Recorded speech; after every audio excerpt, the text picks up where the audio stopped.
네,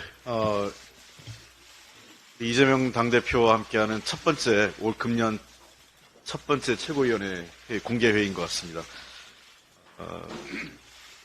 돌발적인 정치 테러로 굉장히 어려운 상황을 겪으셨는데, 다행히, 굉장히 좀 오늘 사실 정상적으로 당무를 보시기에는 좀 무리한 상황이지만, 여러 가지 현안도 많고, 또, 당에 대한, 여러 가지 고민도 많으셔서 오늘 이 자리에 함께 하셨습니다. 앞으로 건강 잘 관리하시고요. 당대표가 건강하게 복귀하실 수 있도록 현장의 응급조치와 이후 수술 및 피해 과정에서 애써주신 부산대 의료진과 서울대 의료진께 다시 한번 감사 말씀드리고요. 소방 관계자분들께도 감사의 말씀을 드립니다. 윤석열 대통령이 오는 27일부터 50인 미만 사업장까지 적용되는 중대재해처벌법을 두고 국회에 적용유예 법안 처리를 촉구했습니다. 매우 유감스럽습니다. 윤석열 대통령은 여전히 사람보다는 돈이 더 중요하신 것 같습니다. 옛말에 사람 나고 돈 났지 돈 나고 사람 나지 않았습니다.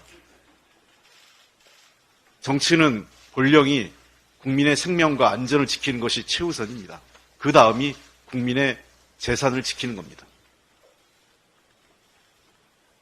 윤석열 대통령께서는 현장에서 노동자들이 어떤 위험한 환경에서 일하고 있는지 모르십니까? 아침에 가족들과 인사하고 갔다가 돌아오지 못하는 가장, 아들, 남편 있습니다. 그분들의 아픔을 아십니까? 민주당은 중대재해처벌법 유예와 관련돼서 여러 가지 얘기를 했습니다. 특히 세 가지 원칙을 반복해서 제안했는데 어느 하나 정부가 성의를 보이지 않고 있습니다. 그 어떤 준비도 없이 무응답으로 일관하며 적용유예에 관련돼서 여론몰이만 하다가 이제 불과 열흘 앞두고 2년 추가 유예 법안을 국회 보고 처리하라. 거의 일방 통보 수준입니다. 국회가 무슨 통법부입니까? 대통령이 시키면 다 하는 게 국회입니까? 국회를 무시하는 대통령의 인식을 그대로 보여주고 있습니다. 언제까지 즉흥적으로 국정을 운영하실 겁니까? 대통령이 해야 할 것은 법안 처리 요구가 아니라 행정부 수반으로서 지난 2년간 아무것도 제대로 하지 못한 것에 대한 사과와 함께 실질적인 대안을 마련해 오는 것입니다.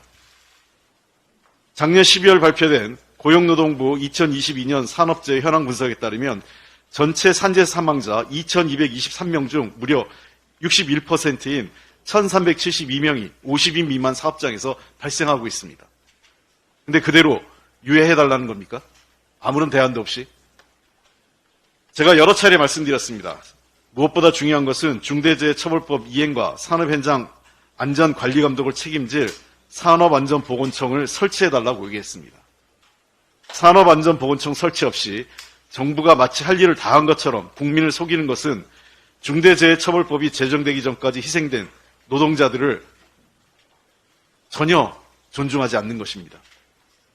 지금도 전국의 산업 현장에서 사망사고와 부상으로 고통받고 있는 국민들을 실망시키고 있는 것입니다. 중대재해처벌법은 2022년 1월 27일부터 이미 2년간 50인만 사업장 적용 유예됐습니다. 이 기간 동안 정부는 현장에 준비를 했어야 되는데 하지 않은 것입니다. 다시 한번 분명히 강조하겠습니다. 중대산업안전보건청 연내 설치와 관련된 구체적인 계획을 가지고 오십시오.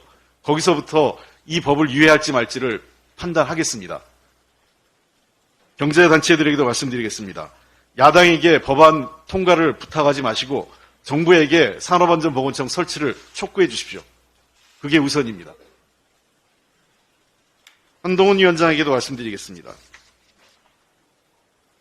정치개혁에 대해서 연일 많은 말씀을 하고 계십니다. 정치는요, 자기가 원하는 게 있으면 상대의 원하는 것도 존중하고 경청하는 것이 중요합니다. 국회에 특권 내려놓기, 네, 맞습니다. 저희들도 동의하고 이미 관련 법안 제출했습니다.